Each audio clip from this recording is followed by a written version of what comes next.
कार्तिक के महीना चलता है, इनमें अनेकों प्रकार के कलाकार लोग औलस। यही बतिया के भरत शर्मा जी अलग डिजाइन से गौले, हमनी के घर के माई बहन लोग अलग डिजाइन से गावेला।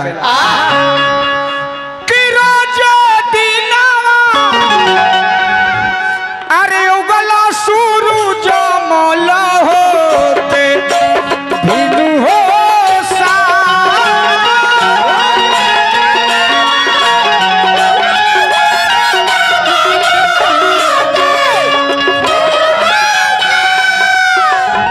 रोजे दिनवा उगला सूरज मल होते भिनु हो सा।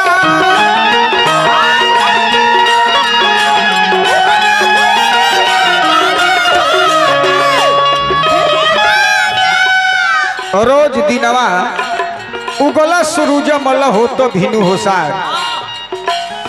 आजू दिनवा काहे सूरज मल कइलो एतना के,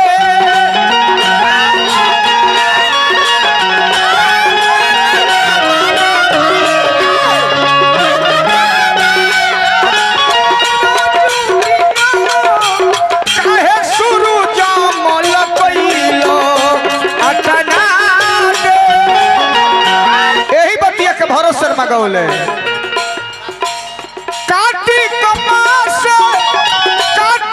मास ओई हो परदेसी पिया घरवा होत बाछो।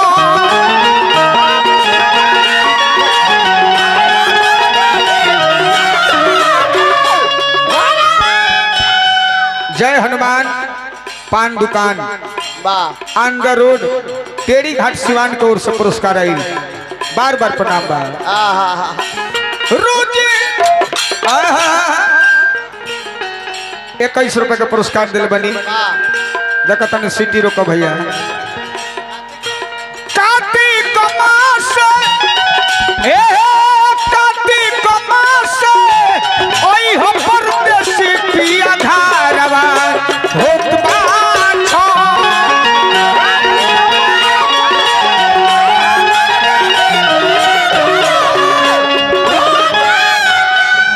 मौगी कहती है मर्दू से, मर्दू कल के सुनो। गहुआ धो ओई हो ये प्यारी धनिया हो महू करबा छा।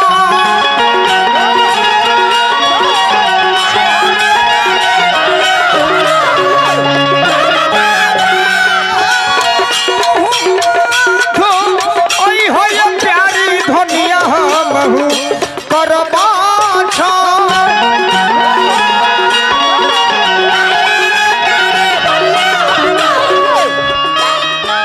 उमेश गिरी बाबा सियारी मठिया हमरा विजेंद्र गिरी व्यास जी के गांव से पुरस्कार आइल बा। बाबा के बार बार गोर लगतानी, आशीर्वाद के चाहना बा, में कहे कबा बीरा पाला वनमाए बाबा सुमिरा नवा करी तो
बाबा नरेश पटेल जी बहुत बहुत पुरस्कार दिले बनी।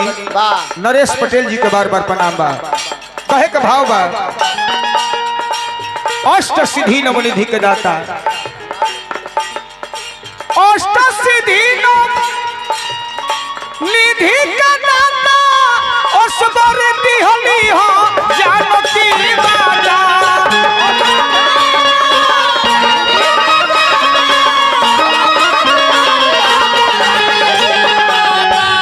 अष्ट सिद्धि नवनिधि के दाता असबर दिहली हो जानकी माता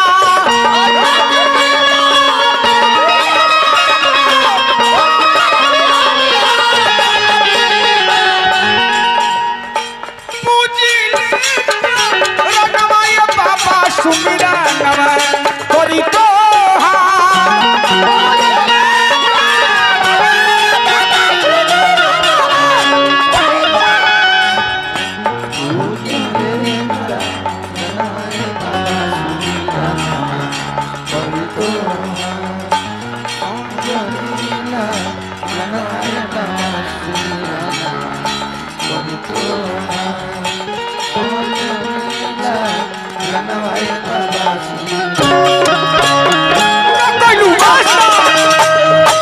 तुलसी कबीर के पूरा कैलू आस्था तुलसी कबीर के पूरा कैलू आस्था तुलसी कबीर के हुलसी के बेटा तुलसीदास ये 24 घंटा अपना पत्नी के प्यार में पागल रहत रहे। गया कैलू आस दास तुलसी कबीर के पूरा कैलू आस दास तुलसी कबीर के डाकू रतना करके बोलू तो कबीर के डाकू रतना करके बोलू तो कबीर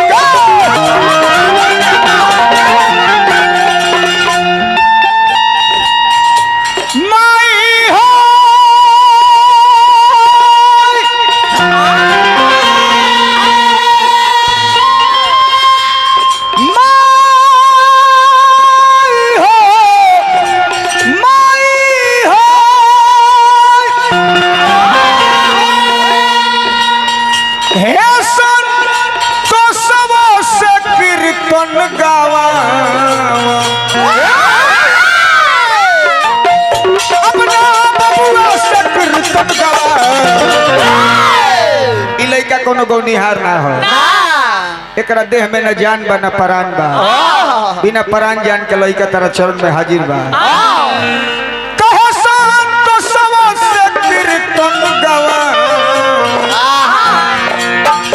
अपना बबुआ के गावे के सिखा आओ यार ए माई मोरे अपना बबुआ के लोटिया बचाओ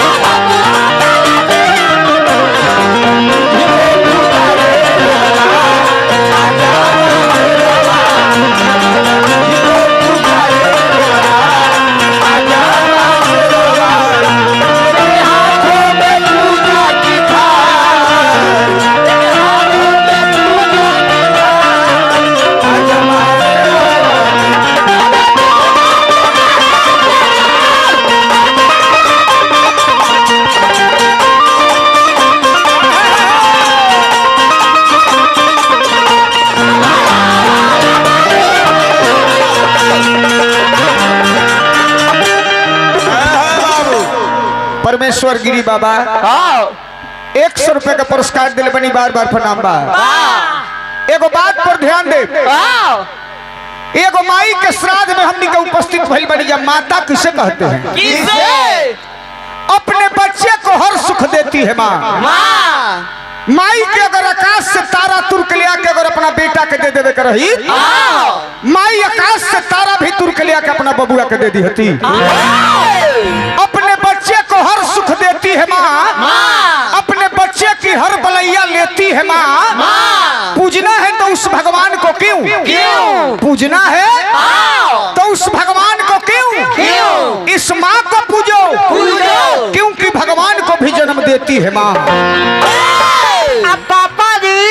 पापा जी तो तहर कहिए चापा पड़ गईले। कौन चीज से? उमेश का ठेला से। अपने घूमत रहे स्कॉर्पियो से, इनकर पापा ठेला से भी घूमत रहे। ऐसा बात नहीं है बाबा। ना ना, माँ अगर धरती है तो पिता है। एगो शायर कह के चल गईले, जेकर बाप माई जियता उ पूजा पाठ नहीं करी तो कोनो दिक्कत नहीं है। एगो शायर कह के चल गईले कि तुम्हें क्या जरूरत है पूजा और पाठ की, तुम्हें क्या जरूरत है पूजा और पाठ की, जो बेटा प्रतिदिन सेवा करे अपने माँ और बाप की। अपना माई बाप के जो सेवा करता ओकरा कोनो काली माई के पूजला के जरूरी नहीं ना तो काली माई के पूजा होते बा। सावन के कुआर के महीना आ जाता है, एगो बर के खोसी भाग देता लोग, अब भाग के कहते लोग हे काली माई हमर बबुआ ठीक हो जाई नु, तो खोसिया तेरे दरबार में चढ़वा दे। चढ़ावे खातिर जाता रे, तले घरे मय मसाला पीस के माल तैयार। ई कौन पूजा है जौन में स्वार्थ भाव में पूजा नहीं खे तो एगो गुर है नहीं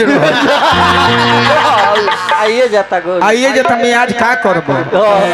जब ले हमरा बिहार के लोग के साफ ना करा दी है तब ले अस्थिर ना हो। लड़का कलश के आई सुनला बानी, अरे बेटा या नारी के मन महतारी,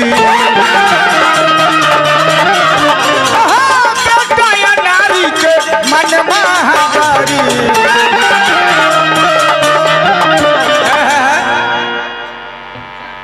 दीपक साउंड, अच्छा यो गिरिये बाबा के साउंडो हो।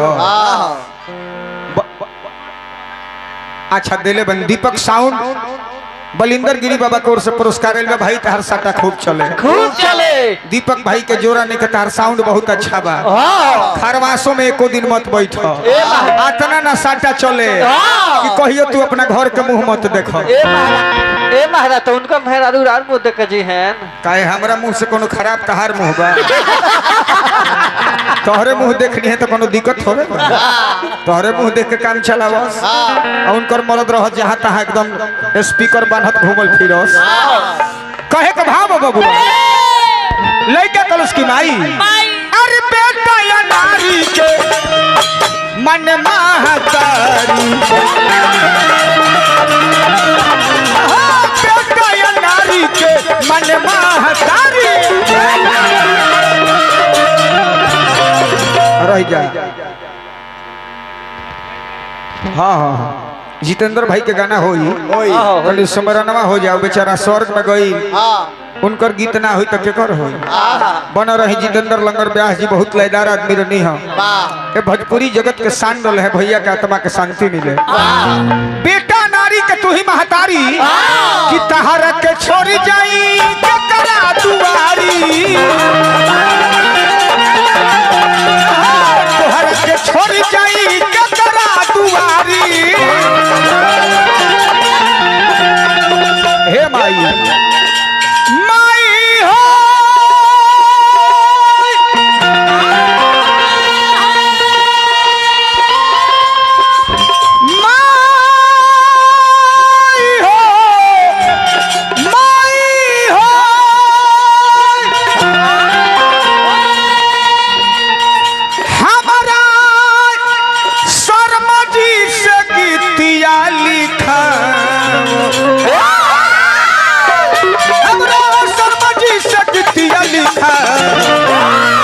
बबुआ तयावो यावो ए माई मोरे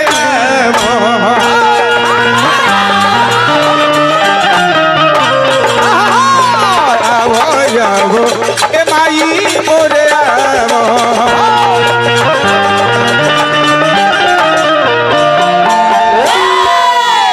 अब चलो समय काफी ना लिया तनी तनी समय में एक दूगो स्मरण करके बंद कर जाई। आज के गीत संगीत में पहले के गीत संगीत में बहुत अंतर बा। पहले के गीत आज के गीत में बहुत बबुआ गिरावट हो गई। पहले के गाना होखे अच्छा आदित्य साउंड वाह। मिसरौली निवासी बहुत बहुत पुरस्कार दिले बनी भाई जी और साउंड खूब चलत रहे। खूब चले। ये हम भगवान से निहोरा करो। हमरा भोजपुरी गीत ऐसन हो गई कि जौना घड़ी भोजपुरी से सुगंध निकलत रहे, आज यही भोजपुरी से दुर्गंध निकले लागल बबुआ। यही जिला सिवान के शिरोमणि सुखनंदन यादव जी एगो गीत के गवले कि जिस गाना में हरि के नाम ना हो उस गाना को गाना नहीं चाहिए। नहीं चाहिए, बेटा कितना हूँ प्यारा हो उसे सर पर चढ़ाना नहीं चाहिए। नहीं चाहिए, बेटी कितना हूँ प्यारी हो उसे घर घर घुमाना नहीं चाहिए। नहीं चाहिए, भाई कितना हूँ दुश्मन हो कोई राज छुपाना नहीं चाहिए। नहीं चाहिए, और पत्नी कितना हूँ प्यारी हो सब बात बताना नहीं चाहिए। बबुआई पहिल का गीत है। आए घड़ी के गीत कैसन बा? कैसन? ए घड़ी के गीत बा कि हम बनी दुख में हमार सैया बड़े ऊख में। काहे खातिर महाराज गेल हचा भतरे ऐसन ऐसन हमारे भोजपुरी गीत हो गई। बड़ा सुंदर सुंदर लय। एगो बड़ा ही सुंदर हमरा खेसारी लाल यादव जी उनकर चेला बारे एगो मनु अलबेला जी एगो गीत गौले रहे कि बलम बात मानल नारी के फिल्म हम देखब काहे खेसारिये के फिल्म करो निमन लगता हो महाराज। आ यही जबरे मोहबिया जी उनकर फिल्म निमन नहीं चला उनके फिल्म से काम चला लेबू तो कोनो दिक्कत हो जाई। उनके फिल्म हज गोइल भैंसिया पानी लड़का गणेश जी के दरबार में चलता लड़का कलश के बाबा कि माई गौरी कलल नवा के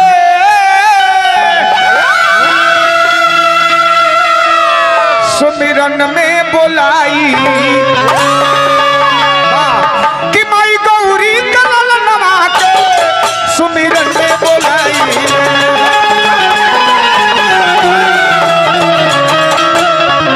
माई गौरी कलल नवा के सुमिरन में बोलाई।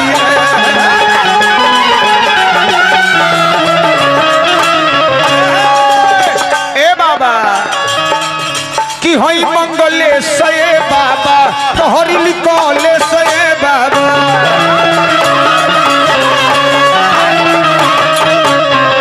तोहरी मंगले सये बाबा तोहरी निकले सये बाबा।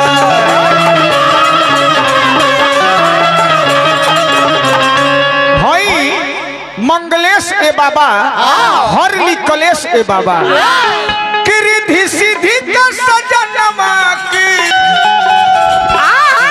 गणेश जी के दूगो मेहरारू रिधि और सिद्धि शिव पुराण में लिखल बा कि सिद्धि और बुद्धि। आई देखिए हमनी के साहेब गिरी बाबा 100 रुपए का पुरस्कार दिले बनी और रामेश्वर गिरी बाबा से हमने होरा करो कि गणेश जी के पूजा एनहु शुरू बा गणेश पूजा ही एनहु भेजवा दे तो ठीक रही। हो नहीं आई कहे के भाव बबुआ। अच्छा अच्छा चलो हे रिधि सीधी का सजनवा के सुमिरन में बोलाई।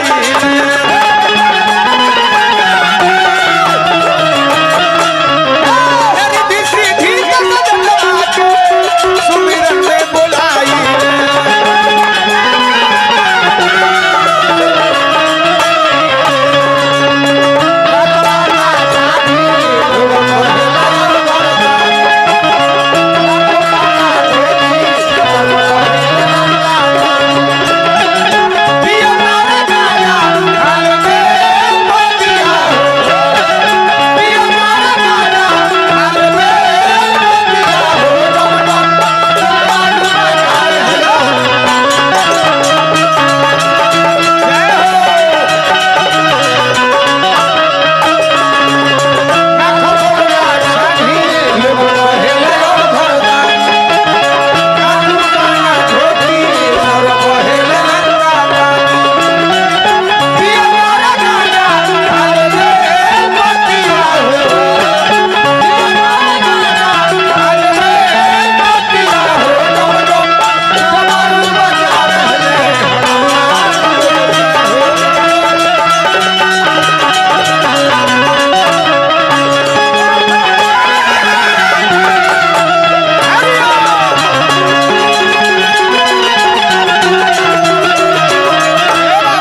ध्यान देवे के बाद कि राम जी के परिवार में, कृष्ण जी के परिवार में, आ भोला बाबा के परिवार में अंतर बा।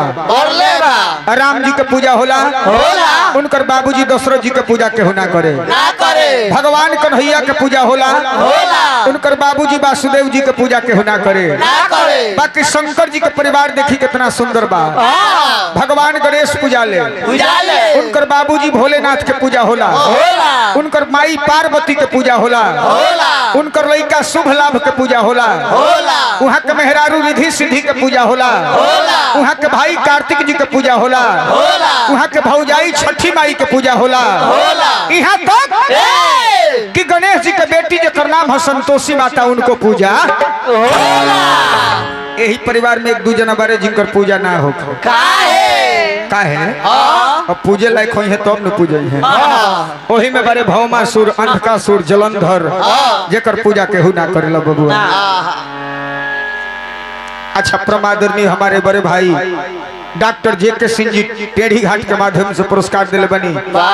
चाचा हमारे पुरस्कार देनी है, नमो तो भुला गई, 50 रुपया दे के गई है। कादू वहाँ के नाम बतौनी है।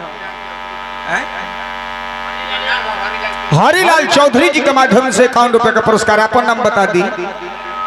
राजा राम चौधरी जी भी पुरस्कार दिले बनी। बार बार प्रणाम बा बबुआ।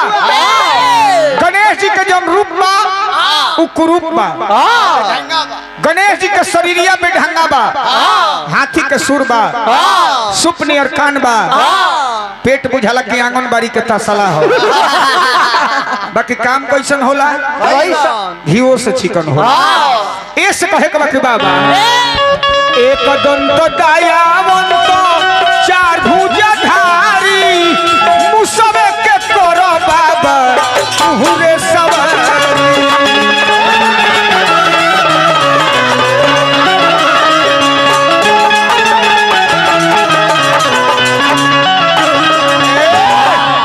एक दंत दयावंत चार भुजा धारी मुसबे के करी बाबा रौड़ो सवारी।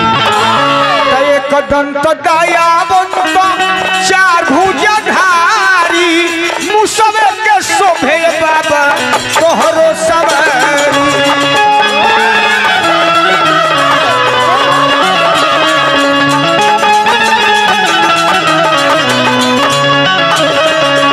ऐसे किया जगाई गुण गनवा के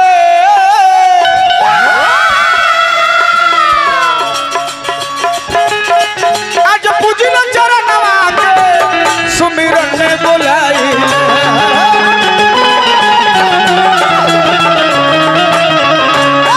गौरी कमलवा के सुमिरन में बोलाई।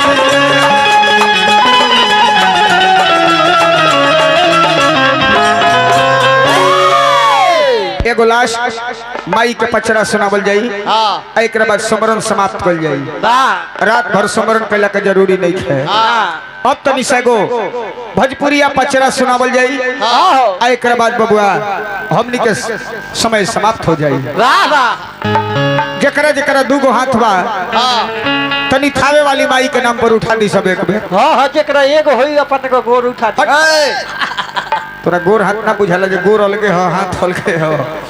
दोनों हाथ उठा के एक बार माई के नाम पर जयकार बोले के बाद बोल सच्चा दरबार की, थाने वाली मैया की, मैया भवानी की, सती माता की, सती माता की। बबुआ भसावन में बरो प्रसादी ना बटेगी जा अइला प्रसादी ना मिलल हो ना महाराज, तो 2-3 घंटा लेट के अइल हो। अच्छा ना तो 3 गो प्रसादी जग में निकल रहा। एक के को एगो गाय के, आ एगो कुत्ता के, आ एगो कौआ के। गाय ला अनहर गाय के खिया दियल हो, कुत्ता ला लंगर कुत्ता के खिया दियल हो, आ एगो कौआ ला सवेरे खा के चल। ए बबुआ ए श्राद्ध में बबुआ 3 किस्म के भोजन निकलेला।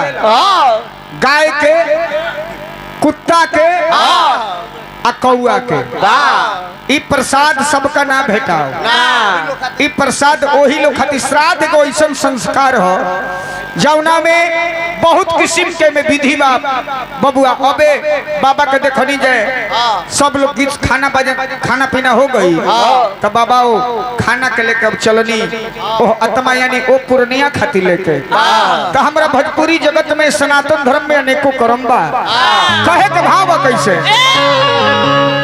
ऐसे उम्र भइल तनी ध्यान दे के सब कुछ करी सलाई मारे में 2 मिनट के काम ना लगे धड़ धड़ धड़ के लगल पूरा देही कहे के भाव बा बबुआ भाई चुनरी हम निकले ले बानी के चुनरी में भी भाव बा यही चुनरिया के कान पर लटका ली एकर भाव बदल जाई आ यही चुनरिया के हई से पगड़ी बांधी लो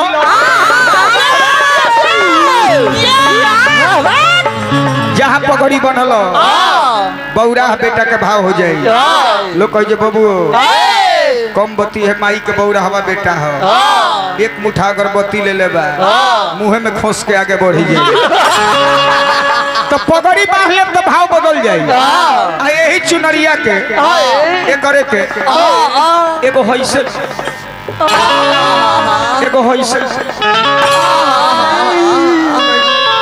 लोग कही जे का हो ए लगन में खाली बारू की साटा तहार बुके चलत है अरे ओए गुकुट डेढ़े पाजे हो बोला ना काहे खातिर बेचैन बारे सटावा करे के बा ए पार्टी के सटा तोरा से ना हो केकरा से होई ते अपना बाबू के भेजी है काहे कि पुरनका पार्टी हो लड़का माई से कहलस के माई आज तारा चरण में तारा दुआरी पर तार बेटा के गुणगान करता कहता है बबुआ अरे जागए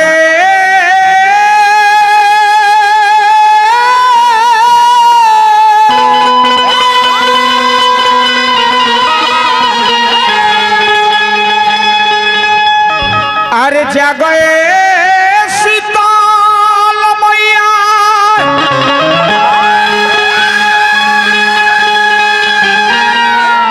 अरे भइल भी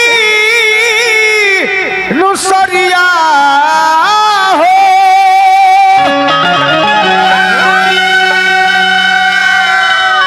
अरे केवरिया खोलो उठाओ तो निशा बिना हुरका के बिना मानर के पखाउज के बबुआ तनी माई के पचरा शोभा ना देवे तो फुलेश भाई तनी हुरका बजई है कहे कि साजो में ही अनमोल साज है बबुआ छवाला दुनोरी से अब बजावल जला कर के एक कोरी से बजावे ले कर के एक जना अलग ले में 2 जना काहे खातिर एक जना बजावे ले एक जना पीछा से माइक वा धक सरियावे ले लड़का माई से कहलस कि माई तहार चरनी अनमोल बा तारा चरण के दास तार दुआर पखार बा कहे के भाव बबुआ ठीक बा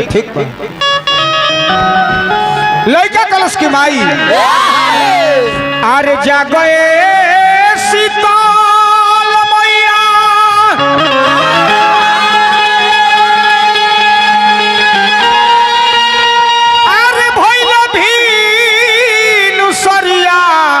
हो कमरिया खोलो लत कभी कि जागो ये शीतल मैया भइल भिनु सरिया हो कमरिया खोलो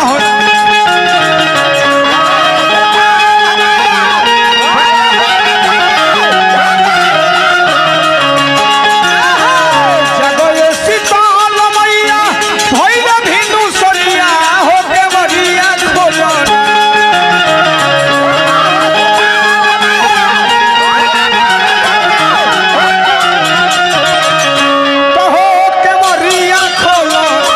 सेवा खाया है लबा दुआरिया हो के मरिया खोलो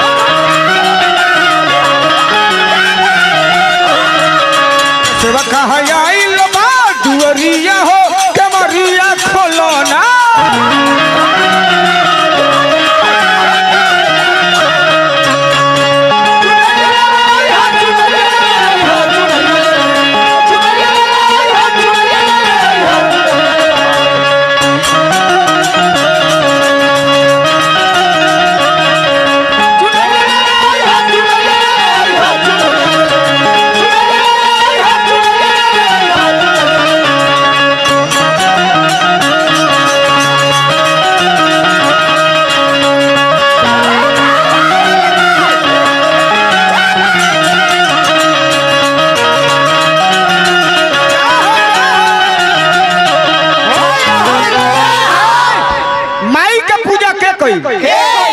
देवता, दानव, किन्नर, गंधर्व, यक्ष, रोगी, भोगी, निरोगी, पंडा, पुजारी, बूढ़, जवान, लड़का, सियान, पीएम, सीएम, डीएम, संत का जरे जरे लंठ भी माई के आठों पहर खबर सुनावेले। लड़का कलश के माई तो देव लोक से देवता लोकवा करला पुकार हो, जो है ले मलिनी लेके फुलवा के हार हो।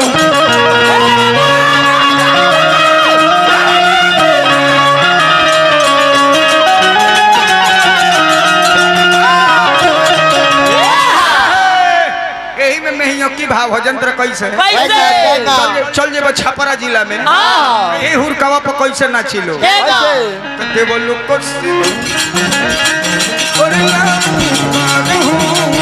जो है ले मलिनी लेके फुलवा के हार।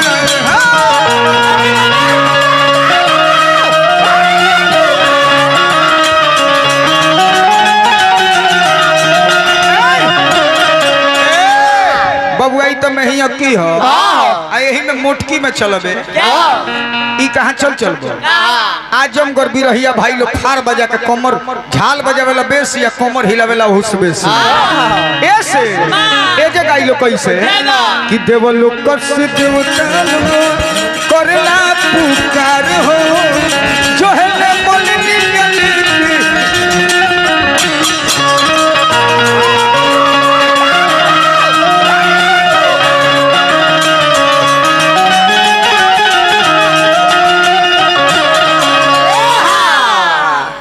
ऐसे कहे के बाकी माई कि झिलुआ लगवलू जाके निमिया के डोरिया हो के मरिया खोलो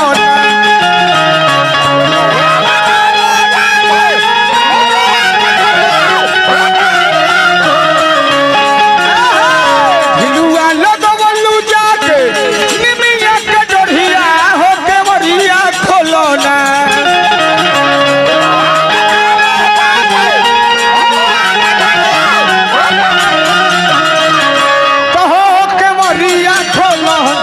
तो सेवा खाइल दुआरी हो के मरिया था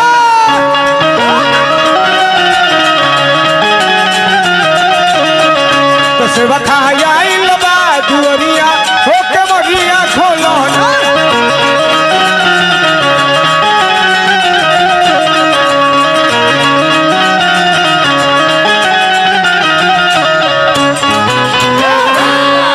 एगो समरण समाप्त करब जा चलते चलते हनुमान जी का नाम लेवे कबा। हनुमान जी ऐसा देवता है और देवता चित्त न धरही हनुमत से ही सर्व सुख, चारों जुग प्रताप तुम्हारा है प्रसिद्ध जगत उजियारा, राम रसायन तुम्हारे पासा सदा रहो रघुपति के। हनुमान जी के नाम लो बात उस समय के बबुआ जाओ ना घड़ी